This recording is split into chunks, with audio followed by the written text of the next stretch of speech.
Hi, I'm Dr. Lois Frankel, and I'm working on a new book called The Nice Girl's Guide to Telling People to Go to Hell so they look forward to the trip. You know, it's all those things you want to be able to say to people so that they don't feel as if you're being too aggressive, but at the same time, you don't feel like you're being a wuss. Okay, today's tip is this. It's about contrasting.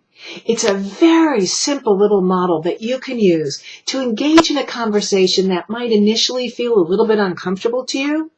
So let's just use an example if you want to ask the boss for a raise, okay? And you don't want to make him or her feel as if that you're not appreciative of all the things that they may have done for you in the past, because perhaps they did. And so you don't want to make it seem like you haven't noticed that, okay? So look at how, or listen to, how this very simple model is going to work for you, all right? You know, I don't want you to think that I haven't been grateful and haven't noticed all the things that you've done for me over the past 18 months to 2 years, because I have.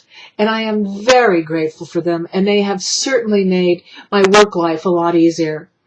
At the same time, I do want to make sure that I'm paid equitably in the range of what's the going rate in our field. And the research that I've done has shown that at this time, I'm not quite there. Now, I'm going to stop right there, okay? Because I don't really want to get into how do you ask for a raise.